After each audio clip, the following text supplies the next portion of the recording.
Narayanam namaskritya naram chaiva narottamam devim saraswatim vyasam tato jayamudire nashtaprayeshu bhatreshu nityam bhagavata sevayam bhagavati uttam shloke bhaktir bhavati naistiki.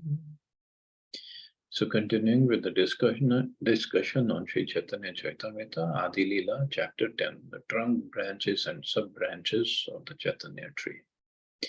Text 18 onwards. आपने महाप्रभु गाय यार नृत्य काले प्रभुर चरण धरी वक्रेश्वर बाले. Sri Chaitanya Mahaprabhu personally sang while Vakreshwar Pandit danced, and thus Vakreshwar Pandit fell at the lotus feet of the Lord and spoke as follows. So yesterday we studied how he could dance for 72 hours straight. दश सहस्र गंधर्व मोर देह चंद्र मुखा तार गाय मुई नाचो तबे मोर सुखा.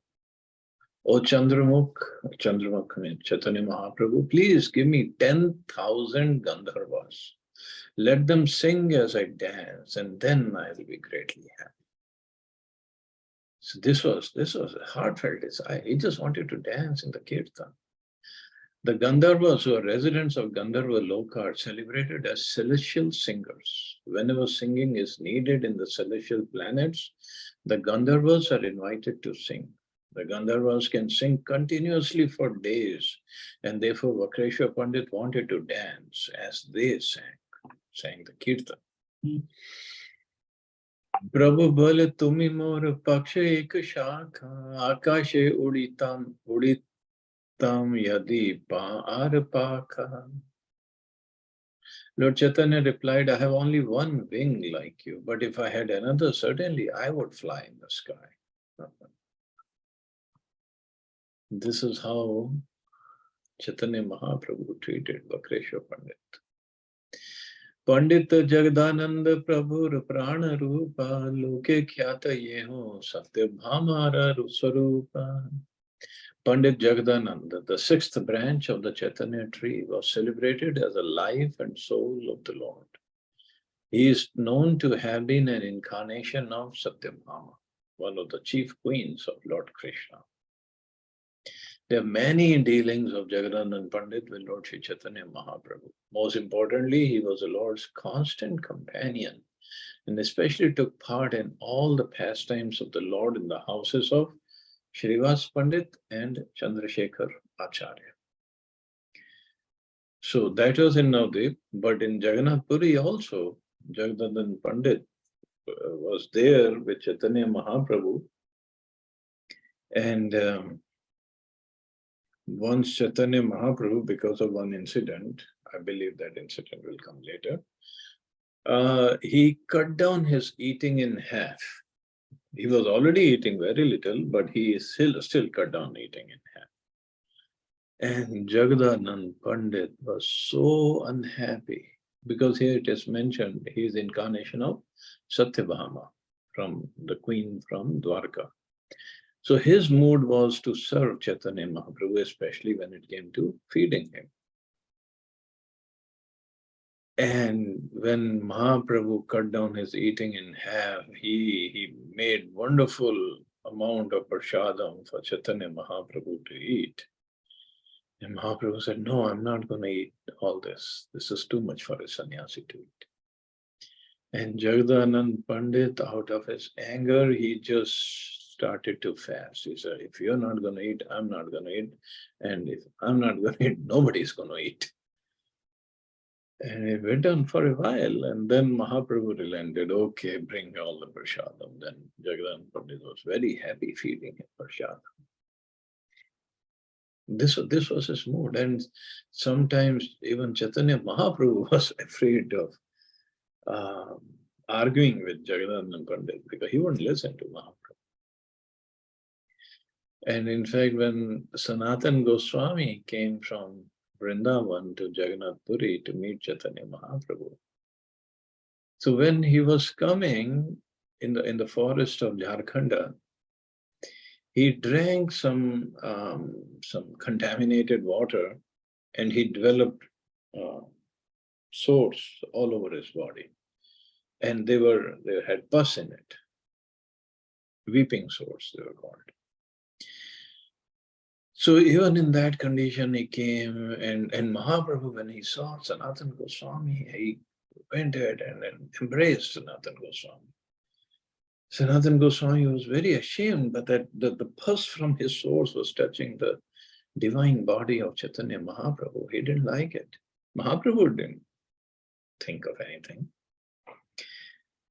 So Sanatana Goswami was staying with Haridas Thakur at Siddhapakul, and he would go to see Mahaprabhu, who was at Tota Gopinath. And Mahaprabhu, anytime he would see Sanatana Goswami, he would embrace him. He didn't care for the source.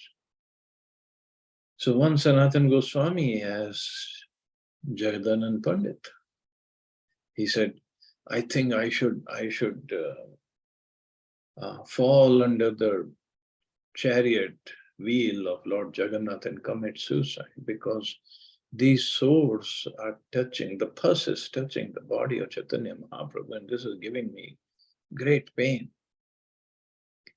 And Jagadanand Pandit, in his thought of serving Mahaprabhu, yes, that is true. Yeah, you should do that. Of course, he never did that. But then the idea was that he should leave and go back to Vrindavan. But when Chaitanya Mahaprabhu found out that this is what Sanatana Goswami is thinking, and Jagadanand Pandit advised him to leave and go back to Vrindavan, and Mahaprabhu got so angry, he said, who is this Jaga?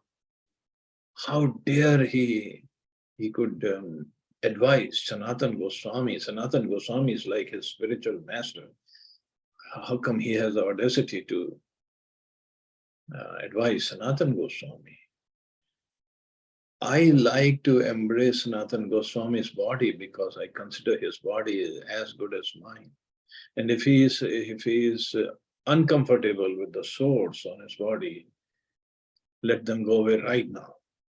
And immediately Sanatana Goswami's body got cured, and he could spend some more time in Jagannath Puri. But this was the mood of Chaitanya Mahaprabhu, Jagadanand. Jagadanand Pandit just wanted to serve Mahaprabhu, that's all. Inner mood was just that, that's it. He should get the best. and some more pastimes are there. Once Jagadanand Pandit, he had desire to go to Vrindavan just for a few days. So he asked Chaitanya Mahaprabhu. Mahaprabhu said, okay, go, but stay with Sanatana and Rupa Goswami. Don't stay anywhere else. Okay, so he went. So when he went there, Sanatana Goswami, just to test Jagadanand Pandit and his loyalty towards Chaitanya Mahaprabhu, he wore a red color top, the gamcha. Now, red color gamcha is mostly worn by Mayavadi sannyasis. Vaishnava sannyasis wear saffron color. So he wore that red color. Either it was gamcha or the pagdi, I'm forgetting that, or turban. So Jagadanand Pandit, when he saw Sanatana Goswami wearing that, he got so angry.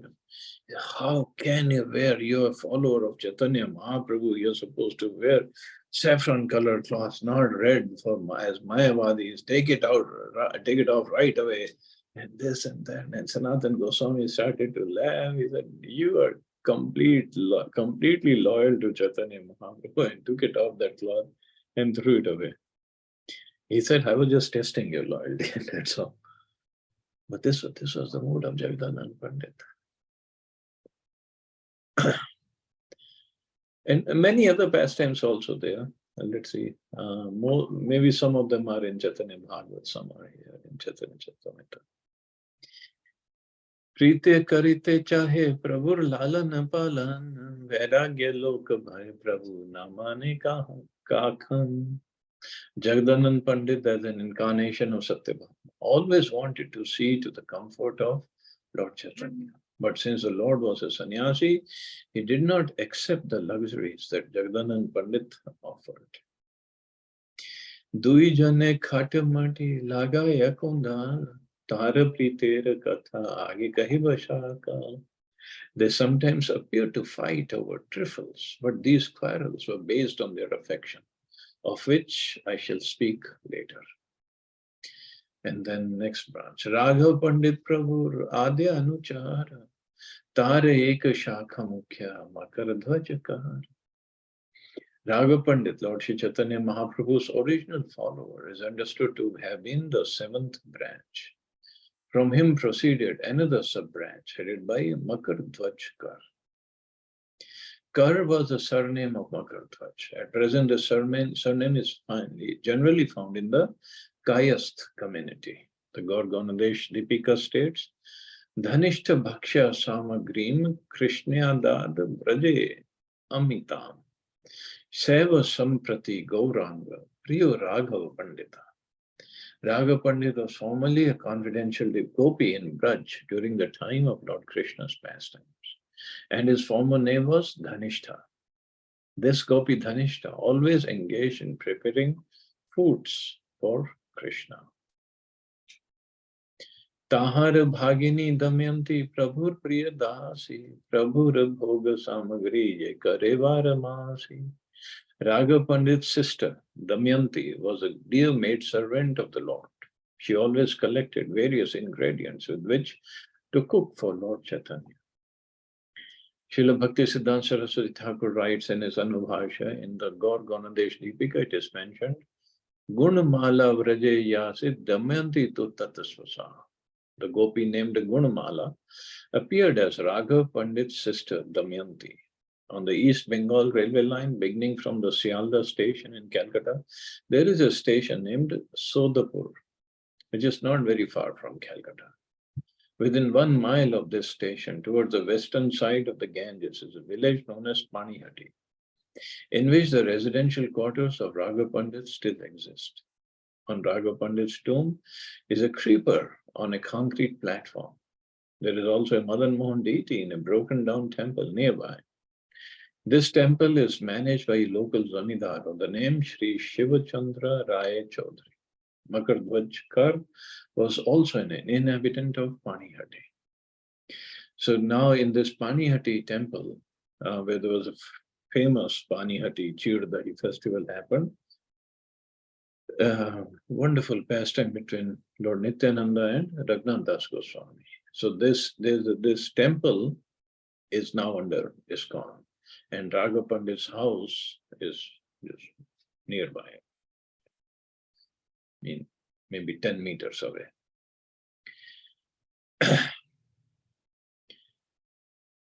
So Raghav Pandit, as it is said, seventh branch, very, very dear to Chaitanya Mahaprabhu, wonderfully devoted.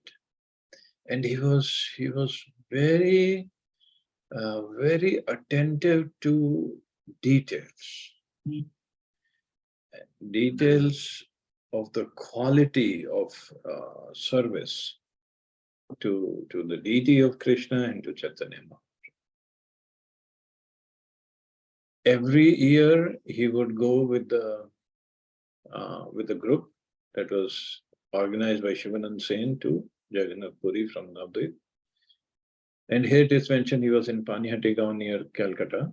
So they all would get together and go. And this Damayanti, his sister, she would make lots of prasadam for Chaitanya Mahaprabhu. Lots of them, and she would pack them up in little packages. Something would have chutney, something would have achar, and so many. And it would be called Damayanti Jhari. It was known as Damayanti Jhari. And Raghav Pandit would carry it all the way to Jagannath Puri, and when they come to Puri, they would give it to Chaitanya Mahaprabhu, and Mahaprabhu would give his servant Govind to keep them. So rest of the year, Govind would take out little from the store and let Mahaprabhu eat it. Also, it is mentioned someplace that Raghav Pandit, once he got, for one deity, I'm forgetting the name of the deity, he would get the best, I'm forgetting, either coconuts or mangoes. I'm thinking it's coconut. Best coconuts available. And even to get the best coconuts available, he would walk for miles and miles if you find out, okay, this particular shop has the best available. He would go there, get them, bring them, and then offer it to them. And once he offered these fruits to the Lord, and he saw this very, I mean, somebody who's not familiar with devotional mode, they would say, oh, what is this finicky guy? It's too much. So when they offered the fruits in that basket, he saw the pujari while going inside the temple room. He was touching the door, the top of the door while going inside. So where the opening was, the top of that opening. While in one hand he touched that and then he went inside. And Raghav Pandit was outside seeing all this. He said to that pujari, see, when people come in and out of that door, the dust from their feet rises and touches that wall, which you just touched with the hand. And so you cannot offer these fruits to the deity because you touched the dust of the feet of people to those fruits. So bring them out, and he threw them away. And he got another set of fruits. So this is how he was devoted to even that detail. See, we don't even think of all these things.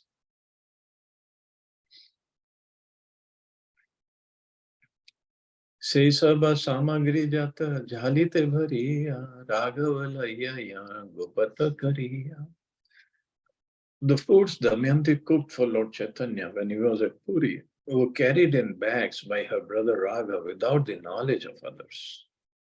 Varamasataha Prabhu Kare Nangikar Raghavera Jhari Bali Prasiddhi Jahara. Okay, it was Raghavera Jhari, not Damayanti Jhari. Okay. The Lord accepted these foods throughout the entire year. Those bags are still celebrated as Raghavera Jhali, the bags of Raghav Pandit. Se sab samagri aage karib avistar yahar ashravane bhaktir vahe ashrudhara. I shall describe the contents of the bags of Raghav Pandit later in this book. Here in this narration, devotees generally cry and tears glide down from their eyes. So a vivid description of these Raghavera Jhali is to be found in chapter 10 of Adi Lila portion of Sri Chaitanya Charitamrita. So when we get to that, we'll get to know all the descriptions. But even today in Gambhira, the devotees come from Navdeep and other parts a day before Rath Yatra. Day or 2 days before Rath Yatra, they come and they bring lots of foodstuffs, even till today. And they have wonderful kirtan on the way and in the Gambhira temple. And they offer everything to the Lord, and the pujari keeps them aside, and of course he distributes the prasadam to everybody. But even till today, this tradition is going on. Prabhura Atyanta Priya Pandit Ganga Das Jahar Smarane Hai Sarva Bandhanasha. Pandit Gangadas was the 8th dear branch of the tree of Sri Chaitanya. One who remembers his activities attains freedom from all bondage. Okay, there's Gangadas Pandit. He was such a great and devoted soul that Chaitanya Mahaprabhu, when he was little boy, when he was going to start the studies, or somewhere in the, took up the studies, and then he wanted to study grammar and logic, he chose Gangadas Pandit to be his teacher. And one day, because these Mughals were there, and as usual, they were committing their atrocities. So one day, Gangadas Pandit, he was walking with his either one daughter or two daughters. I'm forgetting that detail. And he heard Mughals were approaching him to take the girls away. So he ran with the girl, and he running, he came to the banks of Ganges. And he was crying, "Oh my Lord, please protect me and my girls, and otherwise these Yavans, they will take them away, and this will be bad. And they will, they'll do, we know what they can do." And there were no boats on Ganges that time. And Gangadas Pandit was crying. And all of a sudden, a boatman appeared with the boat. And Gangadas, you take me and my family girls with you. Please let us cross the river. I'll pay you whatever you want. And boatman said, just come. And he just took them on the other side of the Ganges. And this is what, when Chaitanya Mahaprabhu did his Mahaprakash Lila at Shrivas Thakur's house, Mahaprabhu told Gangadas Pandit came, he paid obeisances. Mahaprabhu told him, "Do you remember that day when you were crying for the board because your girl's chastity was at stake and your lives were at stake and Mughals were coming? Remember that a boatman came with the boat who crossed you over?" Gangadas Pandit was crying. Yes, my dear Lord, I do remember." Mahaprabhu said, "That was me. I came to protect you." So this is the mode of Chaitanya Mahaprabhu. Now somebody can ask, why didn't Mahaprabhu protect him by killing those Mughal soldiers? Well, the thing is, Mahaprabhu did not kill anybody. He just killed the demoniac consciousness. And this is the mood of Chaitanya Mahaprabhu. But he still protected his devotee and the family members of his devotees. So all we need to do is become better and better devotees, more and more surrender to Chaitanya Mahaprabhu, and he'll take care of everything. We'll read this when we come to this discussion of Mahaprakash Lila. Oh, it's such an amazing pastime. And he shows how much he cares for his devotees, how much he's there to protect his devotees. And he's always there. Okay, I guess I can stop here. See anybody has any questions or comments?